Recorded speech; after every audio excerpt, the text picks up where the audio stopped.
So katulad nito, di ba? Mactandem TX, silo po. Katulad nito, mga kababayan, marami na po mga DDS na nagbabalak, no? Lahat po sila palpak. Ano nga ba, mga kababayan, yung binalak ng mga DDS na pumalpak sila? Katulad nito kay Sara Duterte. Tignan mo, ano ang dinahilan ng ICC kung bakit hindi nakauwi si Digong? Dahil kay Sara. Sino ba ang putak ng putak? Anong nangyari? Anong consequences ng ginagawa niya? Si Sara po ang may kadahilanan kung bakit ang ICC nagdesisyon na hindi pa uwiin si Digong. Dahil po sa putak ng putak ni Sara. Hindi po siya nag-iisip. Ngaw-ngaw dito, ngaw-ngaw doon, nakikita ng tao, nakikita ng ICC.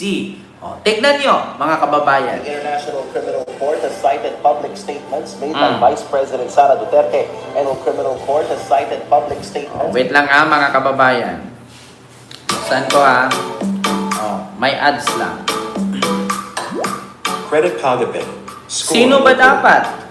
So, sino ang sisihin? Kung bakit hindi nakauwi si Digong? Try it now. Dahil po kay Sara. Pakinggan nyo Hindi pinagbigyan ng International Criminal Court o ICC ang hiling ng kampo ni dating Pangulong Rodrigo Duterte para sa kanyang interim release at iniutos ang patuloy nitong pagkakakulong.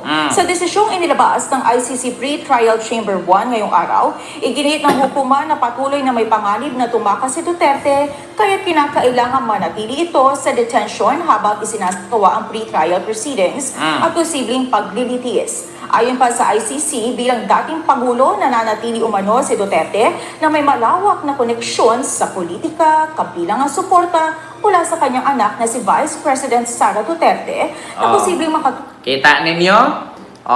Isa sa rason na kung bakit hindi pinayagan ng ICC na makauwi si Digong dahil sa impluensya ni Sara. Si Sara pa rin. Yun ang unang nirason. Hindi pinayagan ng ICC para makauwi si Digong dahil kahit wala na siya sa power, kahit nakakulong, ma-impluensya pa rin kasi Vice President pa rin si Sara. Sunod, pangalawa. upang siya ay makatakas. Ah. Dagdag ng korte, naharap si Duterte sa mga kasong crimes against humanity, kaugnay na mga umanong pagpatay at takpang pagpatay na maaari umanong magresulta sa mahabang sentensya sakaling mapatunayang nagkasala. Kita ninyo, mga kababayan, ito pa. The International Criminal Court has cited public statements made by Vice President Sara Duterte and Davao City Vice Mayor Sebastian Duterte as key factors in denying former President Rodrigo Duterte's request for temporary release. In its 20... Diba? Kita ninyo, mga anak ni Digong ang nagpapahamak sa kanya. Isa na dyan yung mga niyaw-yaw ni Sara. Isa na dyan. Ito. Yun po mga naging pahayag ng Vice Presidente. So parang ngayon kalata-kalat sa social media. Parang baka nakasama pa.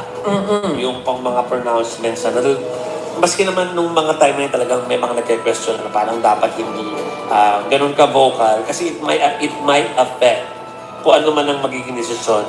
Diba? Sobrang bukal kasi. Sobrang ngaw-ngaw Diba? Tapos ngayon sisihin ninyo si Marcos na naman. Sisihin nyo ngayon si PBBM na naman ang kadahilanan, binayaran ang ICC. Yan naman talaga ang papasok sa utak ng mga DDS. Binayaran ni Marcos ang ICC. Kaya ngayon nandun sa Europe si Lisa Nag-aabot ng bayad sa ICC si Lisa. Yan na naman ang i-issue nila. Kaya si First Lady nasa Europe ngayon, 5 days na doon, kasi binayaran ni Lisa. Diba? Ganun na naman ang sabihin nila. Hindi nila iniisip sa sobrang dada ni Sara, sa sobrang kuda ni Sara, hindi niya iniisip na yung mga sinasabi niya, yun yung magpapaipit sa tatay niya. According nga dito sa mga reporter ng TV5, iwasan dapat yung mabukal. Diba? Ngawa kasi na ngawa. Kinidnap ang tatay ko. Wala silang awa. Tapos nagrally pa dun sa harap ng dahig. Sa tingin ninyo, yung mga taga-ICC, magiging mga piskal yan, magiging mga lawyer yan, magiging mga prosecutor yan, kung mga bobo yan, kahit magbisaya ka dyan, naiintindihan nila kasi may translator. Diba?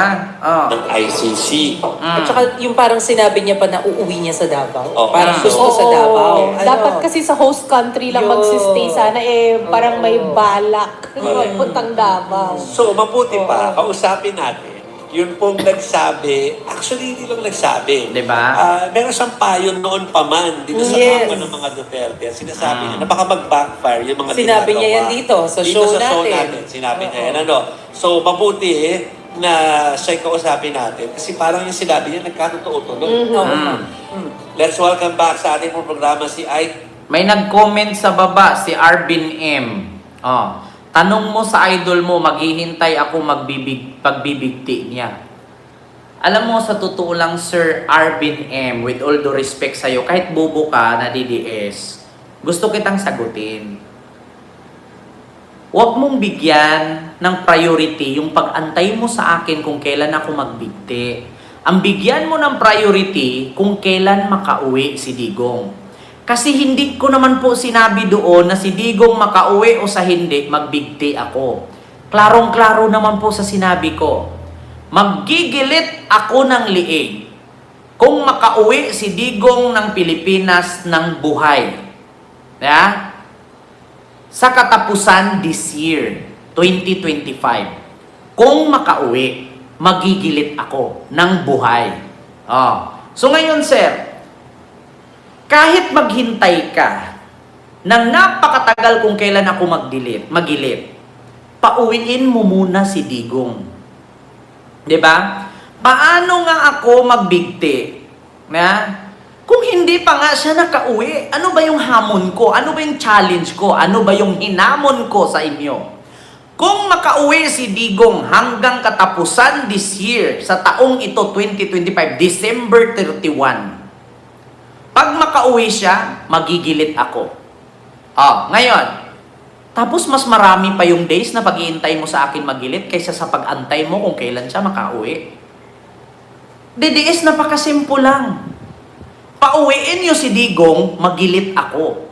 Kung hindi nyo mapauwi, ba't ako magigilit? Diba? Alam nyo, minsan yung mga DDS, alam kong mahirap kayo paintindihin kasi mga bubo kayo. Paano ako magilit kung hindi pa nga nakauwi? Kaya kami, kung kayo naghintay sa akin kung kailan magilit, kami mas naghintay kami kung kailan uuwi. Diba? Anong daming naiyak? Putang ina, ikaw lang mag-isa dyan, tapos kami umiiyak. Diyos ko naman, Arvin M. Tignan mo, putol na nga yung apelido mo kasi pangit na naman yan, kaya pinutol mo. Arvin, Mango?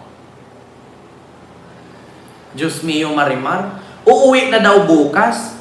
Putang ina, uuwi bukas? Kakasabi lang dito sa balita, dahil sa kakakuda ni Sara na idol mong bobo, ang tatay niya ay hindi pinayagang umuwi kasi ang sabi niya, kinidnap daw ng ICC. Diba? ICC Assistant to Counsel, Attorney Christina Conti. Welcome Pakinggan back, Attorney ninyo. Conti. Good evening, attorney. Hello po. New season is live. May ads lang. Diyos ko, uuwi bukas. Paano kung uuwi patay Yung mga na? Attorney Conti, nagkatotoo na, nag-backfire kasi hindi nag-ingat sa state. Sinabi niya, mag-ingat sa mga statement. Hindi sila nag-ingat. So, ayan, Kita mo? na-consider tuloy talaga yung mga sinabi nila sa naging desisyon. Diba? Anong sabi ni Christina Conte? Dahan-dahan sa pagbintang sa ICC, kasi bakit? Baka babaliktad ang sinasabi ninyo. Ang sabi ninyo, kinidnap ang tatay nyo. Ang nangyari, yung ICC, kahit pa Englishin mo yan, Bisiyain mo yan, Chinesein mo yan, may mga translator yan. Kung ano man ang binitawang salita ni Sara Duterte sa mga rally niya sa iba't ibang lugar, malamang tututukan ng ICC yan. So ngayon, pag dumating ang panahon na mga ngailangan si Digong at ang abogado niyang si Paasa man or Hockman, ng interim release, ang sasabihin ng ICC, bibigyan kita ang interim release, tapos ipahiya ako ng anak mo sa buong mundo na kinidnap ka namin. So bakit ka namin pagbibigyan ng interim release? Inusgahan kami ng anak mo, kinalat niya sa lahat ng tao sa buong mundo, nag-iikot siya around the world. At at sinabi niyang kinidnap ang tatay niya ng ICC, do you think ang ICC patatawarin si Sara, patatawarin si Digong? So anong expect ninyo? Pauwiin si Digong? Idiin nila yan. Sa totoo lang, Arvin, kung meron kang asawa, tapos bubo ka rin naman, patayin mo na. Ngayon, pag pinatay mo yan at nakalaya ka, makakalaya si Digong. Pero kung hindi ka makalaya, alam mo na. Tapos ngayon, kung may asawa ka, tapos may anak ka, patayin mo na. Bakit? Dadami pa yan. Dadami pa kayong bobo. Diba? Kaya yun ang katotohanan. Nakita ninyo, dahil sa kabubuhan ng DDS na si Sara, ang tatay niya hindi na nakauwi. Dahil sa kakakuda niya, hindi siya nag-iisip, ang tatay niya hanggang ngayon naipit. Diba? Napakasimple lang. Bakit ako magilit nang hindi pa nakauwi yung aking hinamon? So kung makauwi man siya, magilit ako. Pero, makakauwi ba? Yun ang tanong. Diyos ko, putang ina, ayaw ko makipag-asawa sa bubo, Arvin. Lumayas, matulog ka ng maaga. Wag na, Diyos ko, mamaklaay ka palang, hayop ka, Bisaya to. Pag Bisaya pa naman, mahilig sa bakla. Tapos akala mo, ang gagwapo. Diyos ko, DDS lang ha. Oo isang punto yung wala silang GC, na iba-iba yung sinasabi nila. Ibang punto pa yung why did they speak at all? Malinaw na malinaw yan sa ICC na wag sanang pag-usapan yung mismong meat nung substansya ng mga kaganapan. Pwede kang mag-comment, pwede kang magsalita patungkol dun sa ano ba yung proseso. Alam niyo, sa totoo lang mga kababayan, di ba abogado si Sara? Hindi ba niya alam sa batas na kapag ikaw ay nakakulong or ikaw ay inaristo, di ba ang sabi doon sa warrant, lahat ng sasabihin mo ay maaaring gamitin laban sa iyo. Kaya kung kaya mong mag-provide ng abogado, mag-provide ka. Kung hindi mo kaya, nandyan ang PAO. Ang gobyerno ang magpo-provide sa iyo. Kita mo, ang tatay niya under the hearing pa. Hindi pa tapos. Kuda sila ng kuda. Hindi nila iniisip na bawat sinasabi nila ay pwedeng gamitin yun ng ICC para madiin lalo ang tatay nila. Hindi ba nila alam yan? Na bago hulihin, di ba ang nakalagay doon? Ikaw, si Kev Garcia, binabasahan kita ng Miranda rights. Ang lahat ng sasabihin mo ay, wag ka na lang pong magsalita, makinig ka na lang sa babasahin namin na warrant of arrest. Di ba may ganyan? Lahat ng sasabihin mo ay maaaring gamitin laban sa iyo. Kung hindi mo kayang mag-provide ng abogado, andyan ang PAO para bigyan ka ng abogado ng gobyerno. Sasalang ganito, sasalang ganyan. Ang tatay niya, under pa lang on hearing. Hindi pa po na husgahan. Hindi pa na-convict. Under pa lang. So, daldal sila dito, daldal sila doon, kuda sila dito, kuda sila doon. Hindi nila iniisip na may complainant. Yung complainant, pwedeng kunin yun at ipasa sa ICC.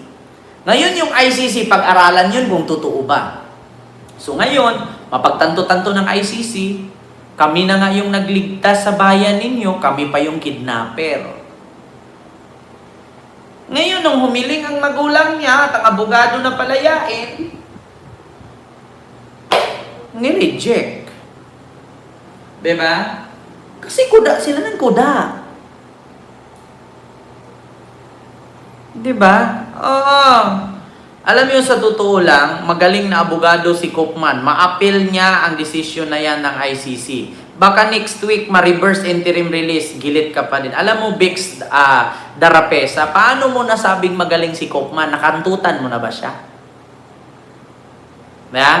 Vix Darapesa, paano ka nakakasiguro at nasabing magaling si Koopman? Nakakantutan mo na ba siya? Nakasama mo siya? Nag-date kayo dalawa? Nag-finifinger ka niya? Kasi ang tao, malalaman mo na magaling at mahusay yung nakakasama mo eh. So kung hindi mo nakasama at hindi mo nakaharap, So, ibig sabihin, hula-hula mo lang yan. Bakit? Nakakantutan mo na ba si Kaufman?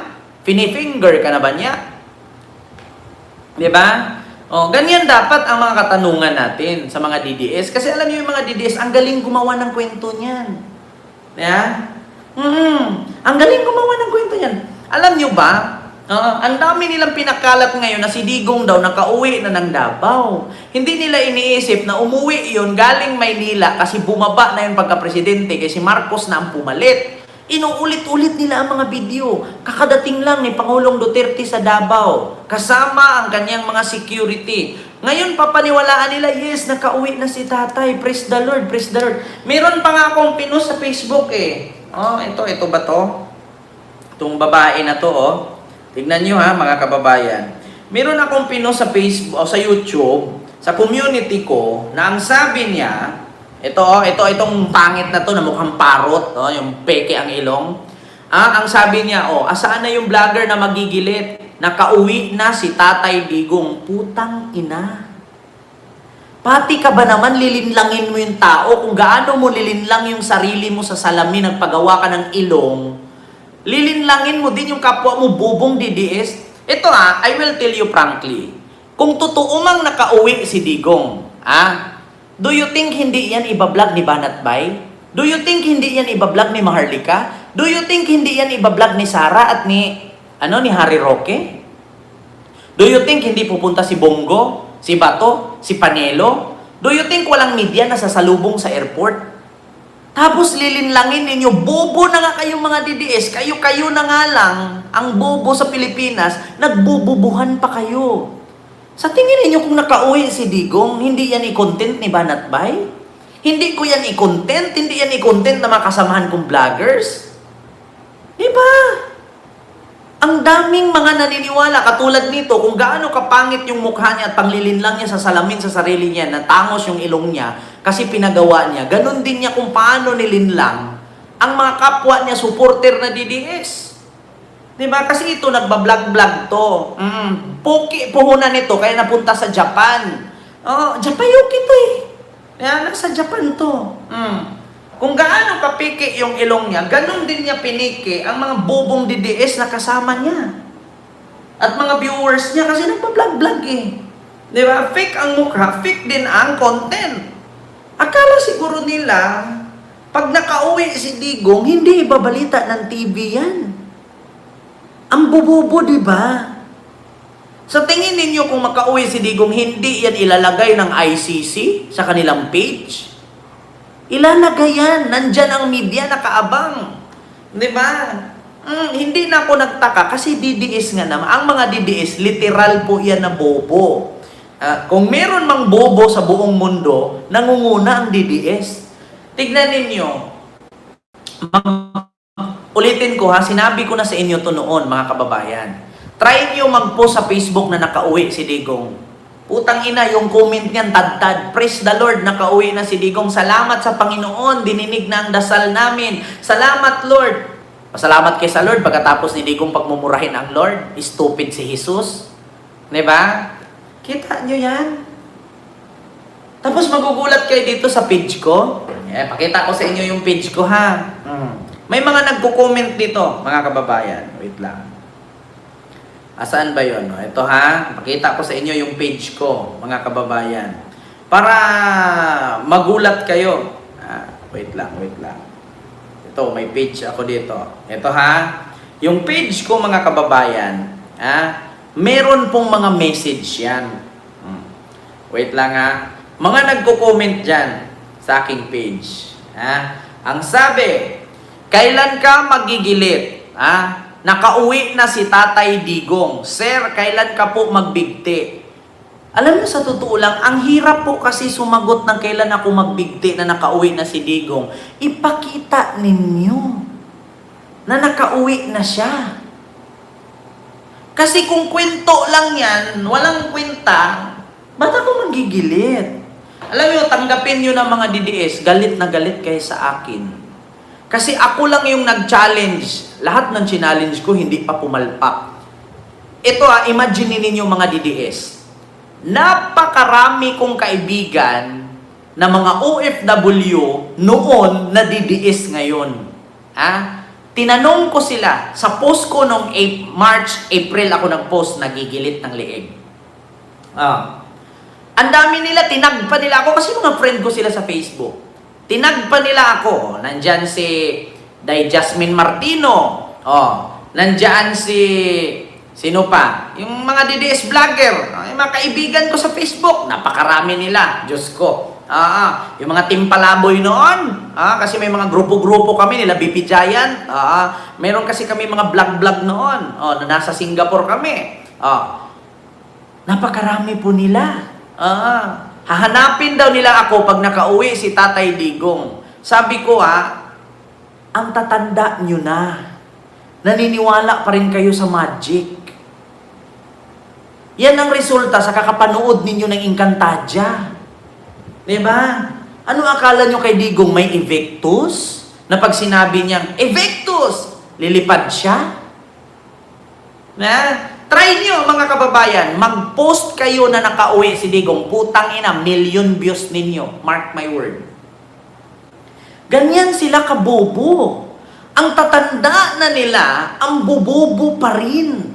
Huwag kayong magalit sa akin mga kaibigan ko noon, na DDS ngayon, bobo talaga kayo. Huwag kayong magalit sa akin. Kasi bakit? Saan kayo nakakita ng makakauwi pa yung nakapatay ng libo-libo? Subukan yung patayin yung pamilya ninyo kung makalaya kayo, makakauwi si Digong. Kung hindi kayo makalaya, walang Digong makauwi. Yung matanda nagnakaw ng mangga na kulong. Si Digong pa kaya? 30,000 ang pinatay? Crimes against humanity? Pag sinabing humanity, taong bayan, mga tao. Diba? Yun ngang nag-post ng headshot na kulong, post lang yun, hindi pa pinatay. Paano pa si Digong? Nag-utos na patayin. So do you think, ako allergy pa naman ako sa mga bobo kong friends. Yung mga bobo kong friend na DDS, huwag kayong magalit sa akin. Kasi totoo yan. Tapos parang ikokonsensya pa ako. Ang sabi pa sa akin, sayang, hinangaan pa naman sana kita. Sabi ko sa kanya, putang ina mo, hindi kawalan yung hanga mo sa akin kung bobo lang din naman ang hahanga sa akin. Sa'yo na yan, lunukin mo, isako mo, ibalot mo ng foil, imarinate mo para hindi mapunta sa akin. Diyos ko, nanghihinayang siya kasi bakit daw naging BBM ako at hindi daw ako nagdidiis. Putang ina, magsulo ka, magiging bobo, wag ka mandamay. Diba? Iba, Ma'am Arlene Morliano? Mga kaibigan ni Ma'am Arlene Morliano, mga kaibigan ko rin. Maraming DDS, di ba, Ma'am Arlene? Mga kaibigan ni Ma'am Rosana Ragudo. Diyos ko, tinatag pa ako sa mga post. Kent, kailan ka magilit? Sagot naman ako, kailan po ba makauwi yung tatay ninyong hindi nyo kamukha? Di ba, Ma'am Arlene, nakita mo ang daming tag sa akin? Kailan daw ako magilit? Sabi ko, ang simple lang naman yung sabi ko pag makauwi. So, hindi nakauwi, so walang magigilit. Bakit ba hindi nakauwi? Dahil kay Sarah. Diba? Bakit? Sinabihan ba naman niya kidnapper ang ICC? Hindi pa nag-initan ngayon yung tatay niya. Diyos ko po, ang daming bobo. Hindi nila iniisip, sa tinagal-tagal kong naging vlogger, yung mga kasamahan kong vlogger, tad-tad na ng kaso, ako wala. Tapos ako pa yung sabihang bobo. Yung mga kasamahan kong vlogger na tad-tad ng kaso, 2, 3, 4 yung kaso. Samantalang ako wala, tapos ako yung bobo. Di ba? Kita nyo yan? Sad to say. Di ba, Ma'am Raida? Channel? Yung mga kasamahan ko, tad-tad ng kaso, 2, 3 kaso, may kaso sa ganito, may kaso sa ganyan. Tas ako wala, tas ako yung bobo? Ano yun? Yung may kaso, yung pa'y matalino? Then, tignan nyo ngayon kung nasaan sila. Nasa kangkungan sila. Yung subscribers ko, nagpo 400,000 na. Yung mga kasamahan ko noon, nahihirapan mag 50,000. Kasi bobo nga. 'Di ba? Yung subscribers ko, 308,000 na. Yung mga kasamahan ko na ang sabi, matatalino daw sila, putang ina, hindi pa umabot 50 mil, naghihingalo pa nga sa views. Minsan yung views 2,000 lang. Minsan yung views 3,000 lang. Masaya na. Diba? Tapos ako yung bobo? My God. Yung mga kasamahan ko noon umaasa. Umaasa sa sponsor. Halos nagdadrama pinasok na ng initubig yung paa para mabigyan. Tapos kunwari, hinablutan, inisnatsan para mabigyan. Tapos uutangan dito, uutangan doon. Tapos ako ngayon, tignan nyo kung ilan yung napundar ko dahil sa pagsipag ko. Tapos ako pa yung bobo. My God. Kung ang mga DDS matatalino, bakit hindi nila napauwi yung tatay nila? Di ba, Ma'am Tiffany Blake? Sir Ver Villanueva? Kita nyo, andyan si Sir Ver Villanueva, katagal ko ng viewers yan. Tignan mo si Sir Villanueva, Ver Villanueva. Panahon pa yan, nung 2019 viewers ko na yan.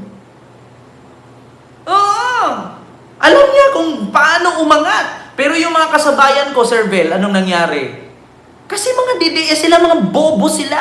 Hindi sila umangat. Kasi mas pinili nila, mas pinili nila ang sumuporta sa kawatan. Di ba? Di ba? So yun lang, mga kababayan, kita ninyo. Ang consequences sa paggagala ni Sarah, yun yung dahilan kung bakit hindi nakauwi ang tatay niya. Yan din yung dahilan kung bakit nakulong ang tatay niya.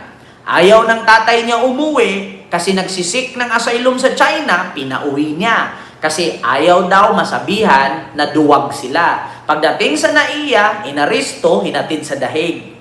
Tapos ngayon, kahit nakailang interim release, hindi nakauwi dahil din sa katangahan niya, pinahamak niya ang tatay niya. Ayun, hindi pa rin nakauwi. Diba? Sino ba may dahilan kung bakit nakulong si Digong? Yung anak niya, pinauwi kasi para sabihin hindi duwag. Anong rason kung bakit hindi nakauwi si Digong? Yung anak niya, kasi sinabihan kinidnap. Kita nyo yan? Alam nyo na. So yun lang mga kababayan. Maraming salamat po, no? Hindi ko na po masyadong habaan yung ating live. 10:30 na po, no? Mag-ingat po tayo. Kaya, abangan po natin bukas, mga kababayan, yung rally na gaganapin. So yun lang, maraming salamat po mga kababayan. Yung mga strategy kasi nila, Ma'am Chichi Buriche, di ba? Kung Polonggis Iyotman, ayan, and kay Heidi, hello po. Ma'am Emiliana, Ma'am Aurora, Miyuki, ayan, Ma'am Raida, Jubilin Vergara, ayan, Buknoy TV, ayan, alam mo, sa totoo lang Buknoy TV, kaya nandito ka, bakit? Kasi wala kang views. Ganyan naman talaga kapag mga DDS na naghihingalo sa views. Mang-aaway ng vloggers, ng admin, para patulan sila. Ito sa totoo lang. Buknoy TV. Hindi kita papatulan. Bakit? Tataas pa yung sub mo. Yun lang. Tsaka hindi ka papanuurin. Kasi kapag DDS vlogger ka, walang manunood sa'yo. Bakit? Walang makukuhang aral dyan. Puro kabubuhan lang, puro fake news lang ang ipapalabas niyan. Diyos ko, anong makukuha ninyong benefits dyan sa mga DDS vlogger? Influencer daw sila. Influencer kami, sabi nila. So anong influence na ibigay nyo kung puro fake news pinakita nyo? Nakauwi na daw si Digong. Addict daw si Marcos. Tapos pag ipahuli ka ng NBI ngayon, tanungin ka kung saan mo galing yung addict. Diba? Walang may pakita. Di ba, Ma'am Ana? Ma'am Ana Amador. Ayun, mega love shoutout, Ma'am Ana Amador. O, di ba? Nandyan si Ma'am Ana Amador. O, isa din yan sa sinaktan nila kasi mga matatalino sila. O, asaan sila ngayon? Di ba, Ma'am Chichi Buriche? Ayun. Maraming salamat po, ma'am, sa yung super sticker, super chat. Thank you so much po, ma'am. Ayan, si Ma'am Ana Amador. Alam ni Ma'am Ana Amador kung paano siya babuyin pagkatapos niyang pakinabangan. Diba? Ngayon, yung mga nambababoy sa kanya, asaan? Nga. Puro paawa. Walang mga views. Walang mga kwenta. Kasi mapagmataas. Pagkatapos kang pakinabangan, mumurahin ka, paiiyakin ka. Diba? Kasi yung mga DDS, kapag may pera ka, mabango ka sa kanila. Pag wala kang pera, ligwa ka. Ganun yan. So yun lang mga kababayan.